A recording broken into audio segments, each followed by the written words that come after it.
রাধে রাধে, কেমন আছো তোমরা? আমি টুম্পা, দ্য কুন্ডু ফ্যামিলি চ্যানেলের বছরের প্রথম দিনের প্রথম ব্লগে তোমাদের সবাইকে স্বাগত জানাই। আজ থেকে শুরু হলো নতুন দিন আর নতুন বছর, আর এই 2026 সালের এটা তো আমার প্রথম ব্লগ।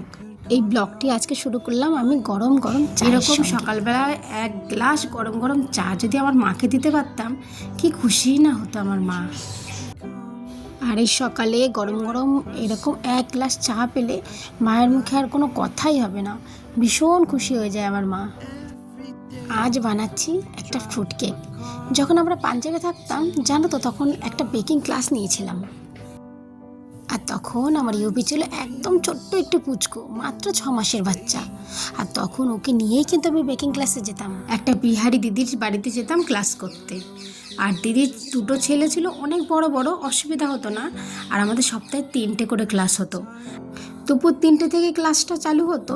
আমি বোতলে করে দুধ গরম করে নিয়ে যেতাম, আর সে দিদির বাড়ি থেকে ওকে একটু দুধ খাইয়ে দিতাম। আর আমার ইউভিও টুক করে ঘুমিয়ে পড়তো। তখন ওই দিদিদের বেডরুমে নিয়ে গিয়ে বিছানায় ইউভিকে ঘুম পাড়িয়ে রাখতো। আর যখন ক্লাস আমাদের শেষ হয়ে যেত তখন আবার ইউভিকে নিয়ে বাড়ি চলে আসতাম। আজকে বানাচ্ছি ফ্রুট কেক। তার জন্য এই যে ময়দার ব্যাটারটা আমি রেডি করে নিয়েছি। আর এই আগে থেকে একটু স্ট্রবেরি, কাজু বাদাম আর পেস্তা বাদাম দিয়ে আর একটু সবেদা দিয়ে একটু পেস্ট করে নিয়েছিলাম। কাঁটা চামচের সাহায্যে করেছিলাম, না হলে তো এই ফলগুলো একদম মিক্সড হয়ে যেত। আর এই যে বিভিন্ন রকমের যে ফ্লেভার হয়ে গেছে এখন, তার জন্য এটাকে ব্যালেন্স করার জন্য একটু ভ্যানিলা এসেন্স দিয়ে দিচ্ছি, তাতে করে গন্ধটা ভালো আসবে। আগে থেকে একটু চিনির ক্যারামেল সিরাপ তৈরি করে রেখেছিলাম। এবার শেষে আমি এটাকেও ঢেলে দিলাম। এই ক্যারামেল সিরাপটা দেওয়ার জন্য কেকের একটা সুন্দর কালার তৈরি হয়ে যাবে। সেই বেকিং ক্লাসে আমাদের মোটামুটি 15 থেকে 16 রকমের বেকিং রেসিপি দেখিয়েছিল। আর একদিনে না 2টো করে কেক রেসিপি দেখাতো। আর ওই বেকিং হওয়া কেকগুলো আমাদের মধ্যেই ডিস্ট্রিবিউট করে দিত, মানে যারা আর কি আমরা ক্লাস করতাম। আর আমার প্রিন্সও জানতো যে কটার সময় ক্লাস শেষ হবে। মোটামুটি 2 ঘন্টা মতো ক্লাস হতো। ক্লাস শেষ হতে না হতেই প্রিন্স চলে যেত ওই কেকগুলো খাওয়ার জন্য। শুধু প্রিন্স না, আমরা যারা ক্লাস করতাম আমাদের সবার বাচ্চাগুলো চলে যেত। ভাবছি একটু মালপোয়া বানাবো, তাই এখান থেকে একটু সুজি আর একটু ময়দা দিয়ে যে ব্যাটারটা তৈরি করতে হয় সেটাও করে রাখছি। জীবনের প্রত্যেকটা অধ্যায়ে কিন্তু সমস্যার সম্মুখীন হতে হয়। এই যে আমার ইউবি যখন ছোট ছিল, কেক বানানোর জন্য ক্লাসে যেতাম, কত সমস্যা পড়তে হতো। এই যে আমি সুজি আর ময়দা নিয়ে নিয়েছি, এবার নিচ্ছি চিনি আর একটু ঘিও দিয়ে দিয়েছি, তাতে করে আমার মালপোয়াগুলো একটু মচমচে তৈরি হয়ে যাবে। তারপর একটু একটু করে দুধ দিয়ে ব্যাটারটাকে ভালো করে মিক্সড করে নেবো। কিন্তু সেই সব জীবনের অধ্যায়গুলো সুন্দরও ছিল। ওই যে আমার প্রিন্স ছুটে গিয়ে কেক খেতে যেত, তখন ওর বয়স ছিল মাত্র 6 বছর, অত লজ্জাও ছিল না। কিন্তু এখন প্রিন্স ক্লাস 5-এ পড়ে আর 10 বছর বয়স হয়ে গেছে। এখন কিন্তু ওইভাবে যদি কেউ বেকিং ক্লাসের জন্য ওকে ডাকে কেক খাওয়ার জন্য, ও কোনো মতেই যাবে না।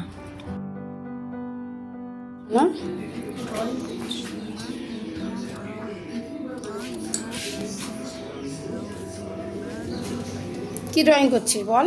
তুমি আমাকে একটা ড্রয়িং করতে বলছো না, সেটা দিয়ে পাতা পাতা হয় এখানটায়। আচ্ছা, এই ড্রয়িংটা ভালো হলে তাহলে আমি ডাইনিং হলে টানা হয়।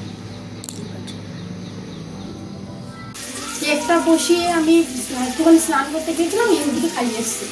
কেকটা হয়ে গেছে। এখন এখানে বিরিয়ানির জন্য চালটা দিয়ে দিয়েছি।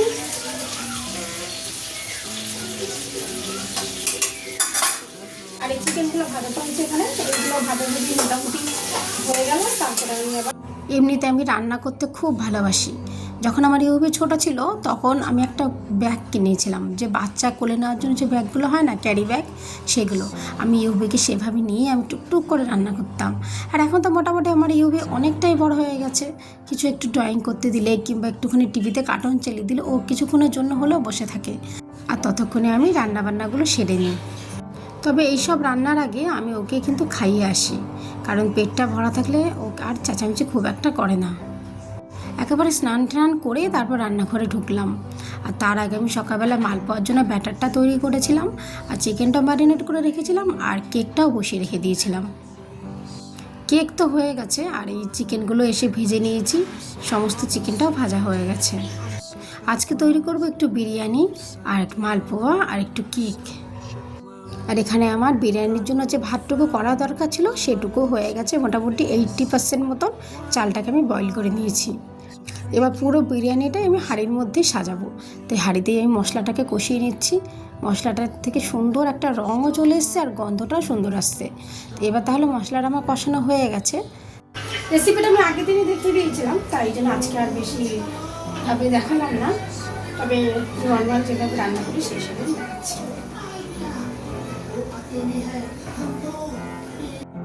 বিরিয়ানি অনেকভাবে করা যায়, আর আমিও বিরিয়ানি করতেও খুব ভালোবাসি, খেতেও খুব ভালোবাসি, তাই আমি প্রায় বিরিয়ানি করি। তবে আগের দিন যে ভিডিওটা দেখেছিলাম আজকে সেই একই পদ্ধতি বিরিয়ানিটা রান্না করছি। তাই আজকে আর বিশেষ কিছু দেখালাম না, কারণ এই যে পদ্ধতির রান্নাটা এটা আমাদের বাড়ির সবাই খুব ভালো খায়। মাংসটা ভালো মতন কষানো হয়ে গেছে। এইবার যেই চালগুলো বয়েল করে রেখেছিলাম সেগুলো হাঁড়ির মধ্যে দিয়ে টুকটুক করে সাজিয়ে নেব। এখন বাজে দুপুর 12টা। আজকে একটু তাড়াতাড়ি উঠেছিলাম, এত শত রান্না করব তো এই সমস্ত কিছু ভেবেই একটু তাড়াতাড়ি ওঠা। আর এই যে এখানে দেখো হাঁড়িতে আমার সমস্ত চাল কিন্তু সাজানো হয়ে গেছে। আর এই যে দুধের মধ্যে আতর দিয়ে একটুখানি যে পেস্টটা তৈরি করেছিলাম সে থেকে কিছু পরিমাণ আমি বিরিয়ানির মধ্যেই দিয়ে দিয়েছি, বাকিটুকু উপর থেকে দিয়ে একটু সাজিয়ে নিলাম। ব্যাস, বিরিয়ানিটা আমার হয়ে গেছে। এবার বাকি আছে শুধুমাত্র মালপোয়া। বাপি ঝোল ছাড়া বিরিয়ানি একদম খেতে পারে না, তাই পাশের কড়াইতে আমি একটুখানি মাংসের ঝোল করে নিচ্ছি। আজকে ভেবেছিলাম বাইরে একটু ঘুরতে যাব, কিন্তু আজকের দিনে আমাদের না কোনো ছুটি নেই, তো আজকে ঘুরতেও যেতে পারবো না। আর এই দেখো সকালবেলা যে ব্যাটারটা তৈরি করেছিলাম প্রায় 2 ঘন্টার মতো হয়ে গেছে। এর মধ্যে একটুখানি মৌরি মিশিয়ে নিলাম, আর ব্যাটারটা কিন্তু ভীষণ সুন্দর ফুলে উঠেছে। রাজস্থানের মিষ্টির দোকানগুলোতে না একটু মালপোয়া দেখতে পাই না, তবে এই সময় আমাদের কলকাতার সমস্ত মিষ্টির দোকানে কত সুন্দর মালপোয়া পাওয়া যায়। তবে এই মিষ্টি মিষ্টি মালপোয়া কিন্তু আমারও ভীষণ ভালো লাগে, আর আমাদের প্রিন্সও কিন্তু ভীষণ ভালোবাসে মালপোয়া। তোমাদের সাথে গল্প করতে করতে দেখো আজকে আমি পুরো রান্নাটা শেষ করে ফেললাম। আজ ইংরেজি বছরের প্রথম দিন। ভগবানের কাছে এটাই প্রার্থনা করি তোমরা সবাই ভালো থেকো আর সুখ সমৃদ্ধি ভরে উঠুক তোমাদের সবার জীবন। আর জানো তো, আমার এতটুকু বয়সের মতামত থেকে বলছি, ভালো মানুষ কিংবা ভালো সম্পর্ক সেটা কিন্তু আত্মীয়র সাথে হতে পারে অথবা বন্ধুত্বের সাথেও হতে পারে। আত্মীয় কিংবা বন্ধু সবটুকুই ভালো যদি মানুষটা ভালো হয়। তাই সঠিক মানুষ চিনে সঠিকভাবে সম্পর্ক তৈরি করতে হবে আমাদের, তাহলে কিন্তু আর ঠকতে হবে না। মালপোয়াগুলো ভীষণ ভালো তৈরি হয়েছে, একদম লাল লাল হয়েছে দেখতে। আর ওই যে বললাম আমি মালপোয়া খেতে ভীষণ ভালোবাসি, তাই এখান থেকে একটা প্লেটে করে আর একটা মালপোয়া তুলে নিজেই খাওয়া শুরু করে দিলাম। আর আজকে সকালবেলা ব্রেকফাস্টে ম্যাগি তৈরি করেছিলাম, সেখান থেকে কিছুটা ম্যাগি বেঁচেছিল। যেটুকু ম্যাগি বেঁচেছিল সেখানে একটুখানি বেসন লাগিয়ে একটু পকোড়া তৈরি করে নিলাম।